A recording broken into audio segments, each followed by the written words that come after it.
الحمدللہ رب العالمین والصلاة والسلام علی سید الانبیاء والمرسلین۔ قرآن کریم اللہ تعالیٰ کی طرف سے نازل کردہ ہدایت نامہ ہے۔ یہ ہدایت عطا کرنے والی کتاب ہے جو انسان کو اندھیروں سے نکال کر علم اور ایمان کی روشنی کی طرف لاتا ہے۔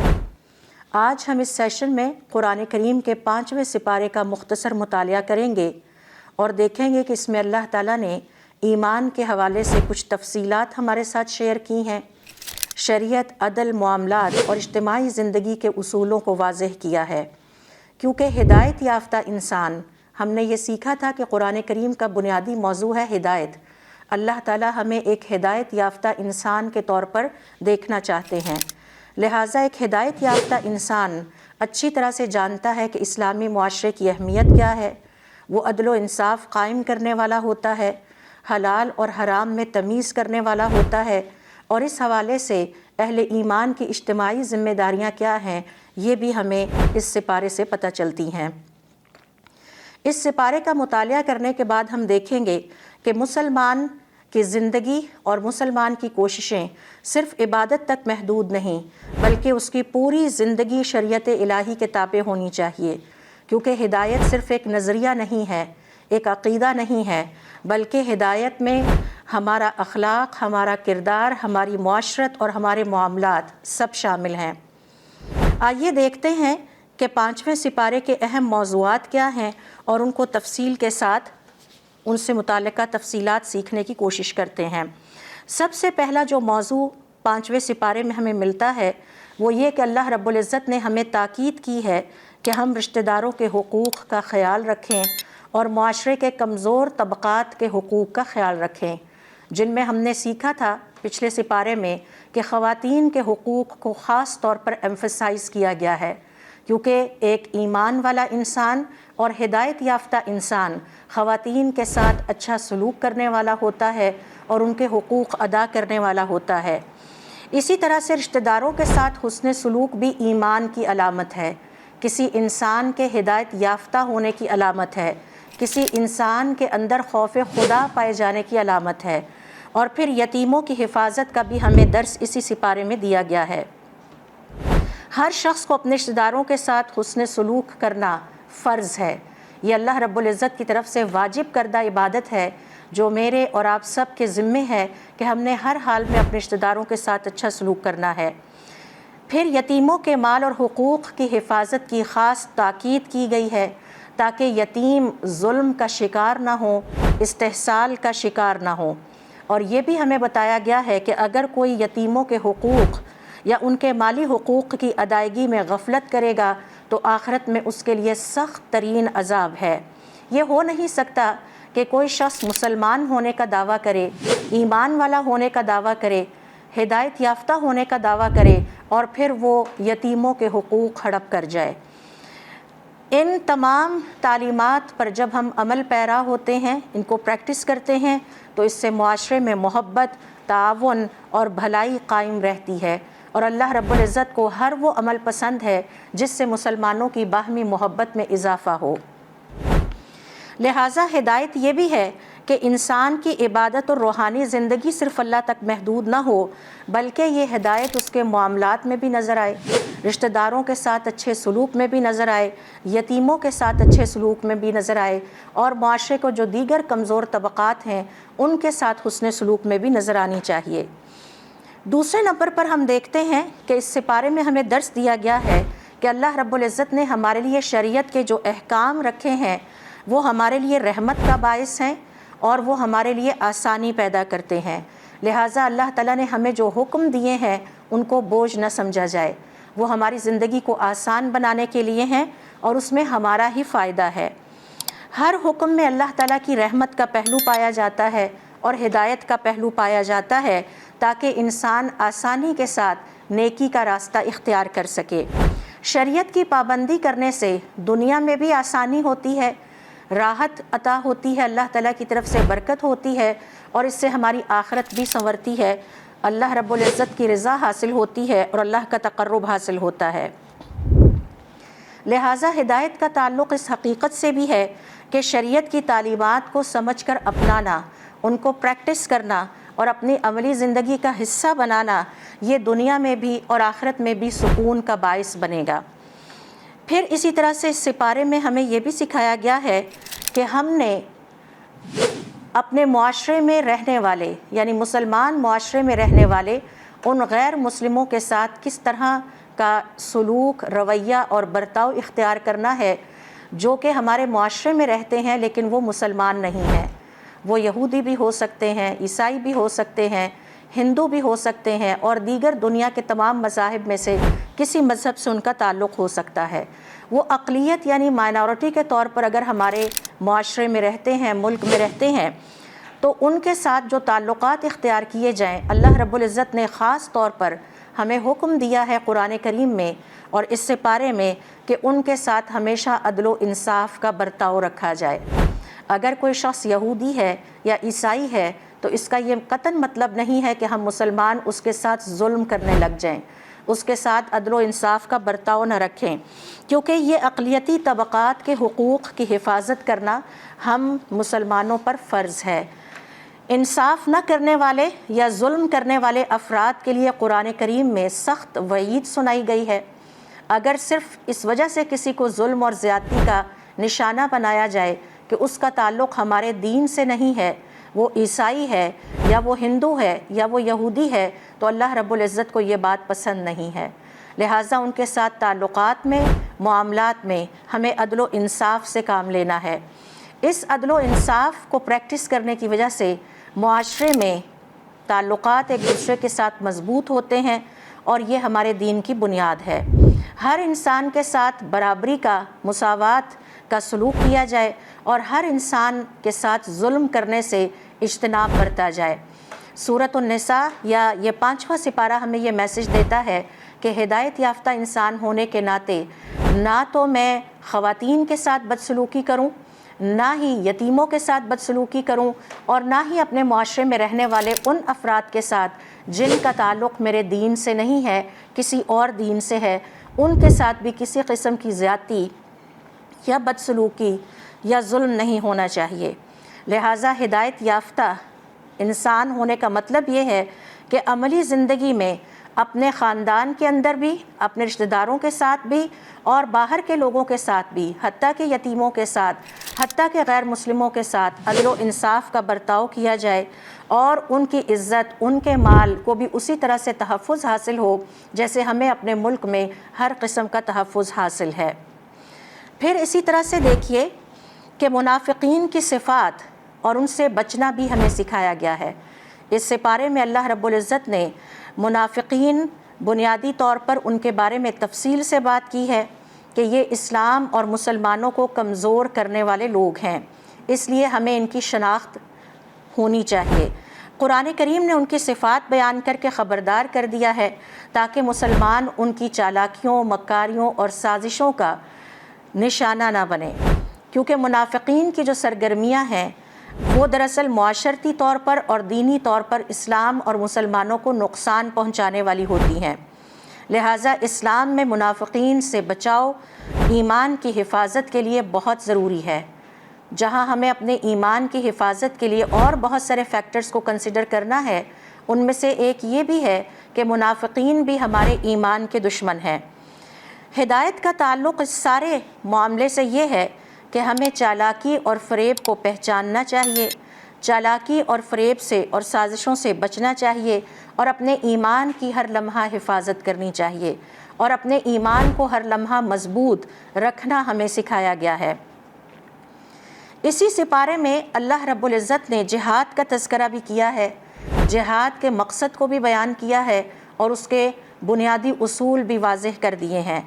جہاد کا بنیادی طور پر مقصد کمزور انسانوں کا دفاع کرنا ہے اور دین اسلام کی حفاظت کرنا ہے۔ جہاد دین کے پیغام کی حفاظت کے لیے ہے اور دین کے پیغام کو لوگوں تک پہنچانے کا ذریعہ ہے۔ اس کائنات کے ہر انسان تک ہدایت کا پیغام پہنچنا چاہیے۔ ہر انسان کی زندگی بھی اہم ہے اور اس کی آخرت بھی اہم ہے۔ حضرت حسن بصری رحمۃ اللہ علیہ فرماتے ہیں کہ کسی انسان کی جان بچانا بہت بڑی نیکی ہے، لیکن اس سے بھی بڑی نیکی یہ ہے کہ کسی انسان کو جہنم کا نوالا بننے سے بچا لیا جائے۔ تو ہمیں انسانیت کی دنیا کی تعمیر بھی کرنی ہے اور انسانیت کو آخرت کا درس بھی دینا ہے اور آخرت کی تعمیر بھی قرآن کریم کے ذریعے سکھانی ہے۔ لہٰذا جہاد کا جو اصول وضع کیا گیا ہے یہ دین کے پیغام کو محفوظ کرنے کے لیے اور دین کے پیغام کو لوگوں تک پہنچانے کا ذریعہ بنایا گیا ہے۔ یہاں پر قرآن کریم یہ واضح کرتا ہے کہ جہاد کے دوران ظلم کرنے یا حد سے زیادہ کسی کو تنگ کرنے یا نقصان پہنچانے کی اجازت نہیں ہے۔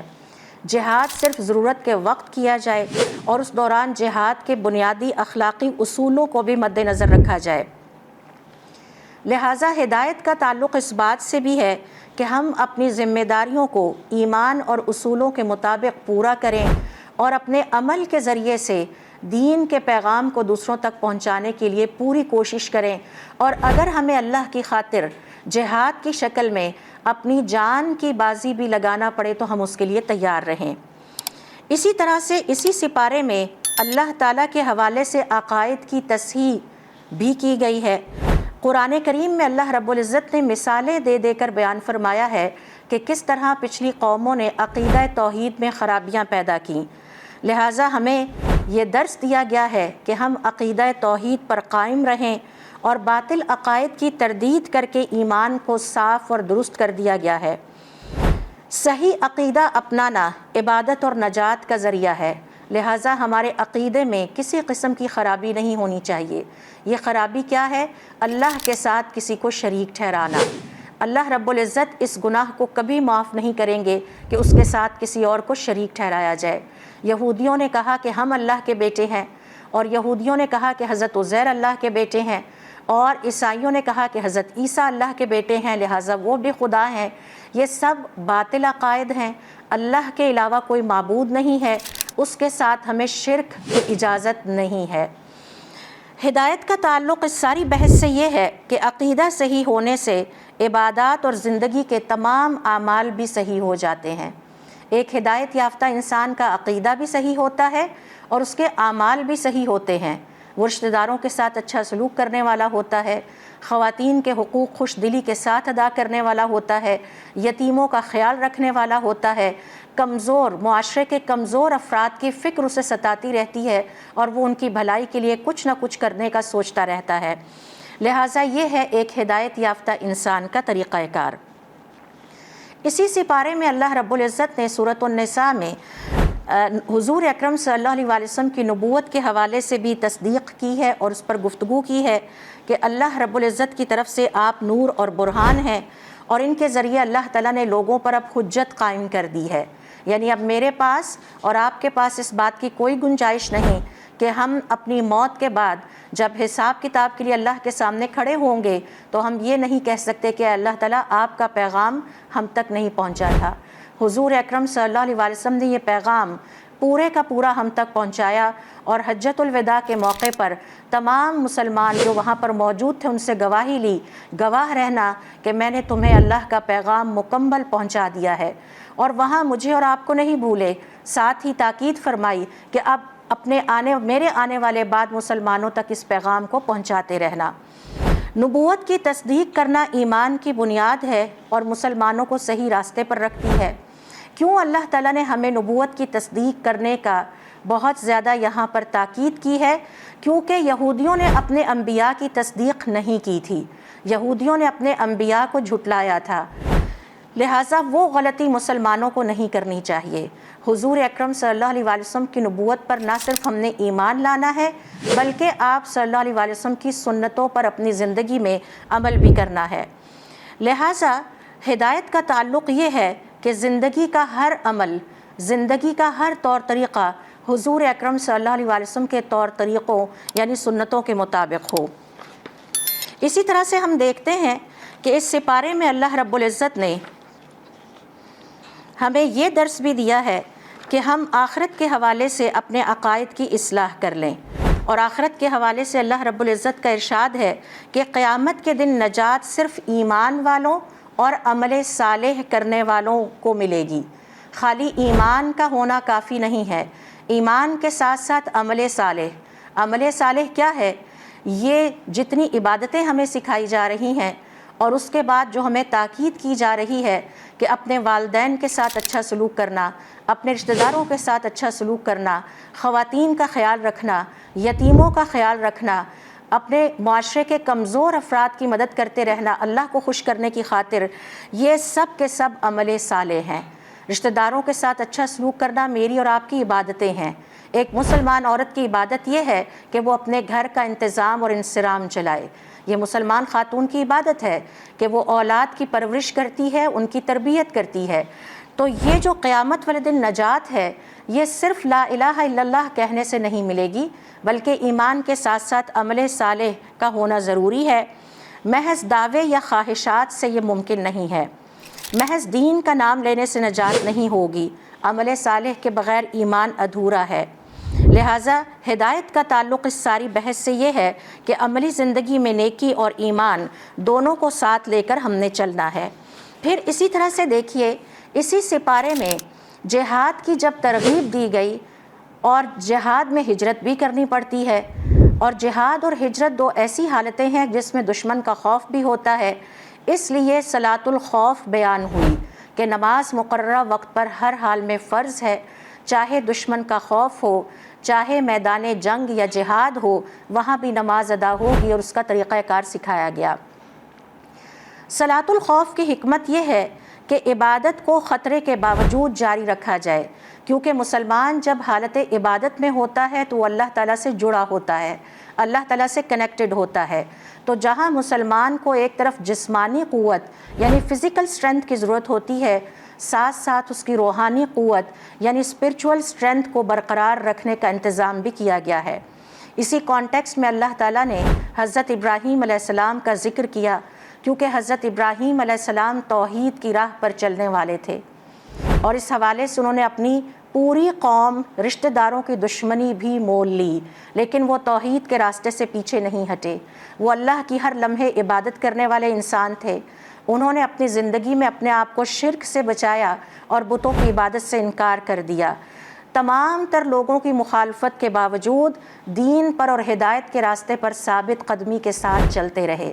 ایک ہدایت یافتہ انسان کا رول ماڈل یہ انبیاء ہیں، جن کا ذکر قرآن کریم میں اللہ رب العزت نے بار بار کیا ہے، اور یہاں پر خاص طور پر حضرت ابراہیم علیہ السلام کا ذکر بھی اسی لیے کیا کہ ایک ایمان والا ہدایت یافتہ انسان جسے اپنے رب پر یقین ہے اور جسے مرنے کے بعد اپنے رب سے ملاقات کا یقین ہے، وہ کبھی بھی ڈی ٹریک نہیں ہو سکتا۔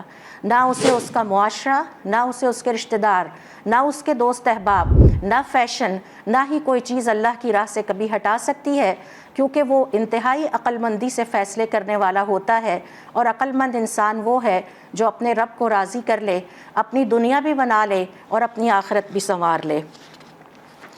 اس سپارے سے ہم کیا سبق سیکھتے ہیں، یا یہ سپارہ بنیادی طور پر ہمیں کیا پیغام دیتا ہے؟ آئیے ذرا اس پر بھی ایک نظر ڈال لیتے ہیں۔ اسلام ایک مکمل ضابطۂ حیات ہے، اور ہدایت کا تعلق ہر پہلو سے ہے۔ یہ نہ سمجھا جائے کہ ہدایت صرف یہ ہے کہ میں نے زبان سے لا الہ الا اللہ کہہ دیا، نہیں، رشتہ داروں کے ساتھ اچھا سلوک کرنا ہدایت ہے، ہمسائے کے حقوق کا خیال رکھنا ہدایت ہے، خواتین کے ساتھ اچھا سلوک کرنا ہدایت یافتہ انسان ہونے کی نشانی ہے۔ حلال اور حرام کی پابندی ایمان کی علامت ہے۔ اللہ رب العزت نے جو حلال اور حرام بیان کر دیے ہیں، یہ اس لیے کیے ہیں کہ اس سے ہمارے ایمان کا پتہ چلتا ہے۔ عدل و انصاف سے کام لینا ہر حال میں لازم ہے، چاہے ہمیں اس کے لیے اپنے مخالفین سے ہی ہم کیوں نہ تعلق رکھے ہوئے، ان کے حق میں بھی جب ہم بات کریں تو عدل و انصاف سے کریں۔ اور پھر اسی طرح سے ہم اس سپارے سے یہ بھی سیکھتے ہیں کہ ہدایت یافتہ انسان کس طرح عمل صالح اور ایمان کو اپنی زندگی میں ساتھ لے کر چلتا ہے۔ 5واں سپارہ بھی ہمیں یہ درس دیتا ہے کہ قرآن صرف پڑھنے کے لیے نہیں بلکہ جینے کے لیے ہے، اسے جیا جائے۔ حقوق، عدل، عقیدہ، ایمان اور عمل صالح کی بنیاد پر ہماری زندگی میں سکون اور برکت ہوگی، اور ہماری آخرت بھی انشاءاللہ بہت اچھی ہوگی۔ اللہ رب العزت سے دعا ہے کہ اللہ تعالی ہمیں قرآن کریم کی تعلیمات پر عمل کرنے، نیکی اور عدل و انصاف قائم رکھنے والا، ایمان کو مضبوط کرنے اور ہر کام میں ہدایت کے راستے پر چلنے کی توفیق عطا فرمائے۔ سبحانک اللہم و بحمدک اشہد ان لا الہ الا انت استغفرک و اتوب الیک۔